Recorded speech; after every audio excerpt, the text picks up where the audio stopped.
What is going on, YouTube? Welcome back to Fireside Rangers. I'm your host, Eric Wilson, today joined by my co-host, Colin Alcabes. Today, we've got a pretty major topic that we're here to discuss.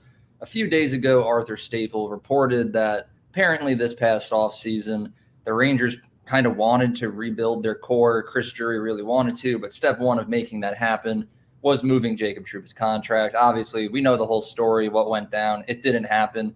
And then a few days ago as well, Jacob Trouba kind of confirmed this in an interview. He said that this is pretty much the last season that this Rangers core has. It's the last chance that our star players have to lift the Stanley Cup as a member of the New York Rangers. So after this season, things are going to get pretty hectic. Pretty much we're in the end game now for this season. So let's talk about what happens after this year, who stays, who goes, and our general thoughts on possibly going back into another potential rebuild after just 6 seasons after the last one began. So we're going to get right into that. But before we do, make sure you guys like, subscribe, ring that bell so you don't miss notification. Leave your thoughts down in the comment section below. I'm sure this will be a controversial episode. And lastly, be sure to follow us on all of our social media platforms at Fireside Rangers. But before we really get into it, Colin, how you doing today, my friend? Good. At the time of this recording, we're gearing up to play the Islanders. I don't know when this one's going to release, if it's today or tomorrow. It'll be tomorrow afternoon. Yeah. So we're gearing up to play the Islanders, so I'm excited to get that going. I got my Rangers trip on for tonight. I'm going to a watch party. I also have a fantasy hockey draft with my friends, so I'm excited to do that. But I'm more excited to talk about the Rangers and their future going forward. So I don't know where you want to start. I guess, we'll take it like this, right? When Arthur Staple first says it and then Jacob Trouba kind of confirms it, there's not a lot of details. We just know that they're going to rebuild the core and that it's the last season for this core to get it done. So it depends on how you kind of define the core. I look at our top stars. I think when I say players who this is their last chance, I think Panarin, I think Zibanejad, Kreider, guys like Lafreniere, they're here to stay. I think of guys like Trouba, obviously.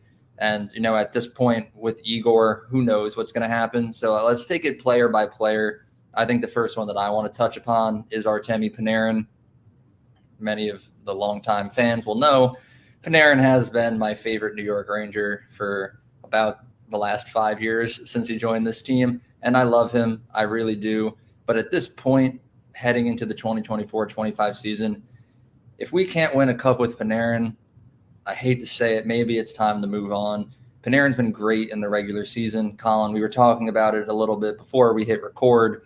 Panarin has pretty much gotten better in every single season that he's played in. He's had career highs almost every single year. Obviously set a massive career high last season when he hit 120 points. Is he going to be able to repeat that this year? I don't know, but I would expect a very similar productive season from him. The problem with Panarin is that once the postseason rolls around and playoffs begin, he kind of disappears. He'll have a big moment here and there, maybe score a clutch goal. But overall, you look back at last playoffs, Panarin honestly wasn't as impactful as I want him to be. And I love Panarin. I hate the fact that I'm saying this right now, but he might not be the superstar that gets the job done. He's taking up $11.6 million of our cap space. Maybe that money is better spent elsewhere. So I don't know. I honestly think if we're talking about rebuilding the core, Panarin is someone, I should say, that Chris Drury might be looking at potentially moving on from if he can get a trade done. Panarin is signed for a couple more seasons. Sure, he has a no-trade clause. Wouldn't be easy to make it happen because I know how much he and his wife now love the city of New York. But if it's possible, I'm sure Drury would look into it. So that's my unfortunate take on the Panarin case, but I'm not sure how you feel. I'll say Panarin, I know he's a very polarizing character. 120 points in the last season, a big part of why we made our run at the President's Trophy. And even though we say he wasn't really phenomenal in the playoffs, he had 15 points in 16 games. It's not bad. It's just the fact that he fell off as hard as he did when he did. Only scoring 1 goal against the Panthers in the final minute of an elimination game just isn't going to cut it. But he's a phenomenal player. I mean, obviously, age 32. I think he's 34 when he's in need of an extension. So it's definitely going to be Andre on whether he wants to bring him back for a short term, maybe a little bit less money, but not like I can't see it going down that much just because, I mean, even at age 32, he just put up 120 points. Like, that's not an easy thing to do, even in today's high scoring NHL. I don't know. I'm intrigued to see what they do with it. I'm not going to lean one way or the other just yet, just because he is like such a catalyst on this team, and he's also helped spark plug a lot of players, whether that be Alexis Lafreniere or, I mean, Ryan, who shall not be named, obviously had good years next to him. Jesper Foss played well with him. Obviously, Vincent Trocheck's playing very well with him. And I think that's just a testament to how good he is, that he is not only, carrying this team, but his line mates as well. And they're going on to have positive play even when he isn't on the ice, just by things that they're kind of picking up from him. And that was apparent, obviously, in the playoffs last year when Trocheck and Panarin unfortunately did kind of get silenced against the Panthers. You saw Lafreniere step up in a big way, scoring nasty goal after nasty goal, and he started against the Hurricane too. Just started contributing left and right because he had to create his own offense, because unfortunately the other two were being shut down, and we didn't really have a whole lot of depth scoring at that point either. So he is like a very good, I don't even want to say tutor, like mentor to the young players who pass through on his line. And so that's something also that you really can't put a price on. So I'm interested to see what they do with him. Obviously, at 11.6, I'm listening to all trades all the time. That's just how I am. That's how I would be if I was Chris Drury. I think that's just part of the job. Not saying that I want to trade him, but if you get an offer you can't refuse and you can move that kind of money, obviously you consider it. So I'm intrigued to see what they do. And then when it comes to contract time, like I said, short term, I wouldn't give him anything over 8.5 when the time comes, depending on how his play is at that point as well. But like I said, if he can continue kind of the upward trajectory and he can figure out his playoff woes, especially once he gets to the better teams, I don't want to say he's not the superstar that can't do it, but the clock is ticking and he's running out. Yeah. And I know I kind of lean very heavily towards like maybe we should consider moving on. I'm not convinced that we should. I'm like maybe we should consider it. Like I don't want to knock Panarin as a player. Obviously, he's my favorite for a reason. He's phenomenal and easily the best forward on this team by a lot. I just, you also take the future into account. Like you said, his contract is going to expire when he's 34 years old in 2 years from now. I don't see Panarin retiring at 34. He's going to be looking for a new contract. He's the type of player who's going to play until he's 40, maybe even more. So at that point, 2 years from now, if the Rangers are really in the midst of a rebuild, are we going to want an even older player like Panarin? I don't know. Like maybe it just won't match with the vibe of the team 2 years from now. But again, too far in the future. Maybe Panarin just defies age and continues to produce and get better each season. It's all speculative here, but it'll be interesting to see because this is a very personal subject for me when it comes to Artemi Panarin. But I guess we'll shift on to another member of the Rangers' current core. This one, I'm going to say Chris Kreider. I'm all in for keeping him. I think of all the players who have been at fault for the Rangers not making it all the way and lifting a Stanley Cup, Kreider has probably had the least negative impact. He's gone through his struggles before. He's had times where he's gone through cold patches where he's not scoring goals, but he still gets what he needs to get done. He had a pretty decent playoffs last season, scored some major clutch goals. And I don't even want to only take last season into account. You look back at every postseason that Chris Kreider has performed in, he's done well. And he's had great regular seasons. He's hit 40 goals a couple times now. Almost made it there last season. Unfortunately, didn't hit the 40-goal mark. But he did have a pretty balanced season. I think you said 75 points, and 36 of them were assists. Most assists he's ever had. So he's still a balanced player. He's a leader on this team. No matter how many players you get rid of, you're going to need a leader. So, and his contract is pretty team-friendly too. So I don't really have much to complain about Kreider. I think if we are going to rebuild, again, like you kind of just said, listening to every potential trade at all times is the smartest move. But I would be a little more hesitant with Chris Kreider than I would some of these other players. But how do you feel? I'll say Chris Kreider is on a bargain of a deal if you're looking at guys with the potential to score 40 goals. Obviously, we know what he did a couple seasons ago, potting 52, and then 36 2 seasons ago and 39 last season. And he's starting to level out his game too. Obviously, for a little bit there, he was just like Austin Matthews, where he could only put the puck in the net. Obviously, not as high of a rate, but he wasn't getting any assists. He had 52 goals, 25 assists, 36 goals, 18 assists. But this past season, 39 goals, 36 assists. So you're starting to see his vision open up a little bit, and he's starting to set guys up around him too, which makes him all the more versatile and well-rounded, and a guy that you want to have out there on the ice. Not to mention, he's the longest tenured Ranger. Not often do you see players retire with the team that they're drafted for, and I'm not saying that's going to happen. Obviously, he's still got a lot of career left, but I'd like to see that happen with Chris Kreider. I think that kind of has aged out, where it's one player sticks with the team for their whole career. It's just not the case anymore. Even with superstars, you see a lot of movement. There's not a lot of loyalty. And I think that Chris Kreider is one of those guys who will live and die as a New York Ranger, and I'm hoping that's the case. You keep using the word rebuild. I don't think it's going to be a full real rebuild so much as a retool. I think they're going to look to cut costs where they can and see where it could be better allocated on this roster. I don't think it's going to be like a full, like it was last time where we shipped off everybody and nobody was safe. A lot of these guys are still on deals, like we're not even going to have to talk about them because they're going to be on these deals that are kind of unmovable. Guys like that are like Mika. Obviously, Kreider's deal is movable, but I don't think they will. Fox is signed long-term. Trocheck signed for a decent chunk of time as well. And obviously in the grand scheme of things, there's not a whole lot of long-term contracts, but like Lafreniere, is going to be sticking around. Shesterkin, you're hoping he's going to be sticking around. They love Will Cooley and everything they're getting out of him. I think he'll be around. K'Andre Miller. Like the only really question marks that are going to be going forward, for me at least, Kaapo, I think if he doesn't have a good season and he hasn't, I don't think he looked good in the first preseason game. If he doesn't pop off this season, I think you'll see him gone. Ryan Lindgren is a question mark. Obviously, they're going to want to try and re-sign Miller and Schneider. Heedle's on a team-friendly deal for a good long while if he can stay healthy. Like, there's not going to be as much changes as we think, but you're going to see guys like Jacob Trouba, I think, is going to be the biggest one. Panarin is obviously up in the air. If you could see somebody moving for Mika Zibanejad if they really want to. It's a hefty deal. But I like his deal, and I think he's a good player. I think he's going to bounce back. I know I'm bouncing all over the place right now.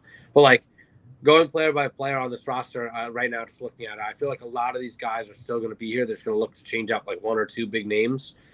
But that's just my take on it. I think Chris Kreider will retire a New York Ranger. That's my hope, at least. I love him. He's done so much. You want to talk about a playoff performer, he's your guy. You know what I mean? Down in Game 6 against the Carolina Hurricane, the guy scores a natural hat trick to put them up. He just, anytime you needed a goal from him, unfortunately, outside of that one series against the Panthers, and even still, he scored a couple times, not as much as we would like. He's also a menace shorthanded, a menace on the power play. Like, he's all around just phenomenal. He just needs to start using his speed again at 5-on-5, and you got one of the best well-rounded players with the potential of scoring 40 goals every season. Now that he's finally broken that 30-goal mark for the first time, he's not looked back since. So, for me, I'm not even considering. I know I said listen to all trades, but he's one of those guys where you want to talk about like a locker room guy on top of the fact that he does it all on the ice. You can't get rid of Chris Kreider. He's your guy. Yeah. I agree. And to kind of just like add more onto what you said, like I think you are right. I have been using the word rebuild, but the word retool might be a little bit better because let's be fair. If I had the choice, I would consider moving Zibanejad, but it's going to be really, really hard to because of that contract. And I also wouldn't do it unless I was fully confident that Vincent Trocheck could be our 1C, which I am, and that Philip Hedl could be our 2C, which I am not just yet. But we'll see how this season plays out. Other guys like Lafreniere, here to stay. Trocheck's here to stay. Kreider here to stay. Kakko probably gone, but we got Hoffman. It's fine. He'll gotta wait and see on that. Gotta wait and see. Will Cooley's here to stay. Fox is here to stay. Honestly, I think outside of Jacob Trouba, the defense is pretty much here to stay, except for maybe Ryan Lindgren. But like, we'll see how that plays out. I'm not for or against keeping him. Like, he's good, but let's see how long he lasts. Fox, I think, is going to stay. Miller stay. Schneider and Jones are going to stay. I think the last truly big question mark that we haven't really touched upon is Igor Shesterkin. And this will be the last player that we really dive into. And I have to watch what I say very carefully because this is probably going to be my most controversial take I have ever dropped on the channel. Oh boy. And I can already feel the hate comments. I can feel the subscriber count plummeting to the ground. Colin stressing I'm about to tank the franchise. But honestly, look, right? Igor Shesterkin is looking for over 12 million AAV. The Rangers would be wise to not give him that much, in my opinion, right? I mean, look at in the past, how often has a goaltender been the key to winning the Stanley Cup, right? How often can you say that a goaltender was the most important asset to a Stanley Cup winning team? It's not often, right? Like, as much as I love Igor, and I truly do love Igor, I'm a little upset at the fact that he's out there record hunting, trying to become the most expensive goaltender in NHL history. Because in my opinion, if the Rangers hand him $12.6 million after this season, they're not going to win a Stanley Cup. They're not going to be able to afford good assets throughout the rest of their lineup while paying Igor that much. Do I want to trade Igor at the trade deadline this season? No. Do I want to see him walk? No. But what would be the smartest decision for the Rangers to win a Stanley Cup at some point soon? It might be to let Igor walk. Like $12.6 million is no joke. He would be the highest paid player on the entire roster. He'd be the entire highest paid goaltender in the entire NHL. And I think, in my opinion, there are other spots in this roster that can be improved upon, like our forward core, to get better stars, better defenders in particular. Like, you're going to need a new replacement for Jacob Trouba, who's pretty good, and you can use that money elsewhere. I'm fully confident that, let's say, this past playoffs that we lost against the Panthers in, if Jonathan Quick was our goaltender and we just used that money from Igor on a better defenseman, we could probably have similar, if not better, results. I think Jonathan Quick is still good enough to win a Stanley Cup. You don't need a superstar goalie. You just need an above-average goalie and a pretty rock-solid offensive and defensive core. I don't know if that makes sense, what I'm saying. I just want to also clarify, I don't want to see Igor go. I pray to Lord Stanley that he comes to his senses and takes some kind of pay cut, even just like the 10 million AAV, to make the contract at least a little bit more team-friendly. But I think if the Rangers hand Igor over 12, it's not going to go well. It'd be cutthroat by jury. It'd make a lot of fans angry. And even though I'm advocating for it right now, it'd probably still make me angry. But it could be smart, strategical, I should say, to let Igor go. Only problem is if we face them in the playoffs. Let him go to the West. You bring up a lot of good points. I mean, if you look at the last two Cup winners, it's the Avalanche, and they won it with Darcy Kemper, and he wasn't really phenomenal for them by any means. And then you look at the Golden Knights in 23, and they won it with like Aiden Hill and Logan Thompson, who, by the way, are also both not superstars. Like, hot or cold, depending on the year. I mean, before that, it was pretty goaltender run, but it's kind of been changing.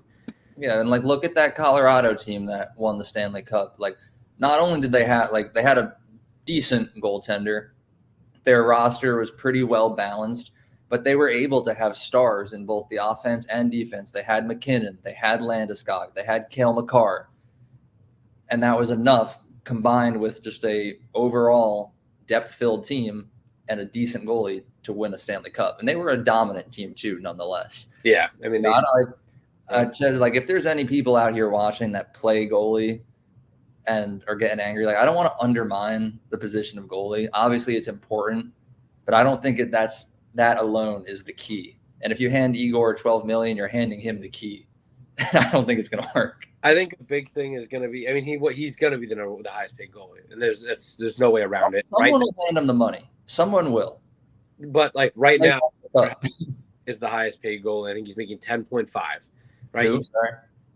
Vasilevsky's making 9.5, and Bobrovsky's making 10. I think those are your top three right now in the NHL. Igor's the best goalie in Colin. My bad. Igor's the best goalie in the league, and I think that goes without saying. At least in my opinion, I think everybody would agree. But I think they need to use Quick as kind of their bargaining point here. I'm looking at the stats. Obviously, significantly less games played. 26 starts, 18 wins, 6 losses, and 2 overtime losses for Jonathan Quick. A 2.62 and a 9.11 save percentage. Igor's save percentage is only 0.02 better. I know when I say only, I mean that's pretty significant, obviously, once you start getting up there. But their stats are relatively similar, and I think you can attribute a lot of the success to the team. Obviously, Igor does take them to that next level, and he did have significantly more starts, so to keep those numbers at where they were is very impressive. But I think that you have to make it very clear to him, if he wants anything more than 12, he's never winning a cup. He's just not until the cap goes up a ton. It would be very hard for us to build a competitive roster with one guy making that much. I mean, we complain about how Jacob Trouba takes up as much as he does, and I know he's not the best player. But I mean, we've even complained about how much Panarin makes, and he's phenomenal. He's a very, very good player. So it's hard to think about giving Igor that much money. It's more money than anybody has made, and he probably, I think that would make him the highest paid Ranger in NHL history in terms of a single contract, and it would be just impossible to try and build around him. I mean, you think he has no defense now? Just wait and see when we have to go put out like Patrick Nemeth as we convince him to come out of retirement or whatever the hell it is, if he is still playing. I don't even know. Like, it would be bad. It would be a defense of Patrick Nemeth and Jacob Trouba's, and the offense would be severely struggling. I mean, it would make life very, very difficult for any GM, not just Drury. If Drury were to then get fired, the next guy coming in would have a hard time making that work. And I'll also just add, because I feel like this whole Igor discussion, we're going to talk about it quite a lot this season as there's updates and news. So I don't want to dive too deep into it. The last thing that I'll just add is that don't forget the Rangers do have Dylan Garand, a very young goaltending prospect playing with Hartford. That's looked pretty solid so far. I'm not saying he's going to develop to be as good as Igor, highly unlikely. But I think at least the Rangers should, at minimum, see what they have in him before they go and make Igor Shesterkin a $12 million contract. But I don't know. Like, again, we're going to talk about this a lot. I think this is the number one storyline heading into the season. As far as Igor's future and what this retooling might look like, I think he's a question mark. There are a lot of fans who are very committed to Igor, saying, pay the man, he's earned it. And there's a lot of people saying confidently, let him walk, trade him at the deadline so we can get some assets out of him at least. I'm currently, if the asking price is that much and I had to pay him that much, I'm leaning towards I'd let him walk, but we'll see, I think that the current regime will not let him walk. And as much as I hate to say it, like I would hate to give him that kind of money. And not because I dislike him as a player. I think he's phenomenal. Just strictly thinking the business side of the game, it would make it so difficult, as I said before. I think you got to keep him on the team. I think he's, like I said, the best goalie in the league currently. He's won a Vezina already, and he's barely played in the league so far. I mean, he only has a couple seasons under his belt, although maybe it feels like less, but it's been more. But I'm not, if I'm Drury, I'm putting my foot down at 11 to 11 and a half. I'm not going any more than that. That still makes him $1 million over the next highest paid goalie, whilst also keeping us still competitive. It'd just be like trading Panarin's contract for Igor, which again is very, very tough to do. Only one goalie making over 10 mil has ever won, and it was Bobrovsky recently. But with the cap currently going up, that's kind of the way the game is trending. Players are going to start asking for percentages of cap at the time that they sign their contracts, and then that deal will look better as the contract goes on. But unfortunately, right now we're not really in a position to, wait for the contract to get better if we're trying to win. But I think Drury will give it to him. I think it's kind of hard to tell the best goalie in the world now, and I think that you're right. It would be it would be a big deal. That would be a career ender possibly for Drury if he does let him go or stay, depending on how the situation plays out. So I think obviously we're thinking about it a lot as fans. I can only imagine what Drury is thinking as the man who has to make the decision at the end of the day. Obviously, there's a whole lot of negotiating left to go. Igor's made it very clear he wants to be a Ranger. Management has made it clear they want He to bring has it back. not, though. Igor has not made that clear. Yeah, he said it. He said, "I love it here in New York. I'd love to sign long term." And then he had the fattest butt of all time. Let me pull up the Fireside Rangers Instagram because I know the quote is on here. He said, "I love the organization. I love the team. I love the fans. So, of course, it would be great to stay here, but you never know what can happen." Yeah, well, I mean, He's saying, like, I want to stay here, but if you don't give me that bag, I ain't staying. That's how I look at it, at least. I think he'll still get the bag. I think a big part of it is also shoot high and bargain your way down. Obviously, you never give if you're trying to sell something, you don't say, "All right, here's my floor." I mean, I've also heard reports saying that if Igor's camp were willing to go any lower, that he would have been extended already, like today, before the season even started. Like, he would have been extended. But the camp is not willing to budge. Igor and his camp are not willing to budge, so they're going to table the discussion until after the season and then get back to it. They're going to play hardball. Obviously, it's really going to come down to this year. It's a contract year. You can look back at his very good years, but I think really he struggled until the halfway point last year, and then he turned it on. If he struggles like that again, I think it's going to play a big role in his contract talks and things like that. But yeah, I mean, that's management's job. His agent's job is to play hardball, and he's not required to sign until the contract is up. So I think obviously, once it gets a little bit closer, then they'll be a little bit more forgiving and maybe a little bit more willing to budge. Just because it also is, you got to think about it. It's a hassle of moving. He's got to move his entire family. Or I don't know if he has family in New York, but he's got to move. Yeah, he does. The kid's always there. He's got to move his whole family out of New York, wherever the hell he lands. He doesn't really, I mean, I know he gets his pick, but like picking up and moving like that is not easy. And I know players do it all the time, but like they prefer not to. So if he can stay here and maybe still get a decent chunk of change, which he will, that he's going to be the highest paid goalie. It's just a matter of how greedy he wants to get about it.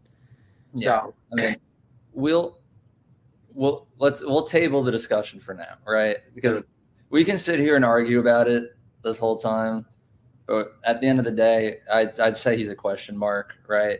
I think to me of the entire roster, and we talk about this retooling, the biggest question marks that I'm looking at are Artemi, Panarin, and Igor Shesterkin.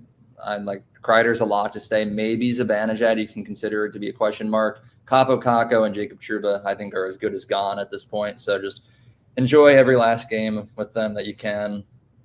At least try to. We got a long season. I remember last preseason, I was hating on Loff big time. Big time. I heard that he wasn't taking his off-season training seriously. He was drinking beers and playing wiffle ball, and then he came when he played his best tournament yet, or his best season yet, and then played phenomenally in the playoffs. So maybe Kakko's taking the same approach, really, putting the league to sleep with his preseason play, and then he's going to pop off. A lot of season left, a lot of time left. Obviously, he hasn't shown a lot of promise since 2 seasons ago, when the kid line was really kind of a dominating force, and he put up 18 goals, I believe it was, and 40 points. But there's a lot of season left, and he's still a very young player. I think he can be good down the line. It's just a matter of how patient they're willing to be. I'm running out of patience personally, but a lot of season left, and obviously he has a lot of time to pick up his game, and that's kind of why they gave him this one-year deal, this prove-it deal. I think this is his last shot with the team personally, but that remains to be seen. Last thing I'll say is, as far as Kaapo Kakko's summer, on September 9th, he made an Instagram post that has 10 pictures in it highlighting summer 24, as the caption says. And it's him on vacation, him reading a newspaper, him at a soccer game, him on a boat, him taking a picture of a van, more soccer, tanning and drinking beer, then more boats, and then he's in the van, and then that's it. There's zero training done by Kaapo Kakko this summer. Yeah, man. Taking the Lafreniere approach. The Lafreniere approach has proven to be successful in the past. We'll see if it's successful this season, and we will see. But again, this is all speculative, and it's all about what's going to happen after this year. We've got a couple more preseason games left and then a full 82-game regular season that we will be covering all the way through here on Fireside Rangers. So if you want to be a part of that and see how this plays out and follow that along with us, please hit that like button, please subscribe, and ring that bell so you don't miss notification. Like I said in the beginning, this was a controversial episode. I'm sure some of you agree with us. I'm sure many of you disagree. Let us know how you feel down in that comment section. I'd be more than happy to read them and reply as well. Lastly, be sure to follow us on all of our social media platforms at Fireside Rangers for daily Rangers content and updates. And most importantly, have a good one. And let's go Rangers.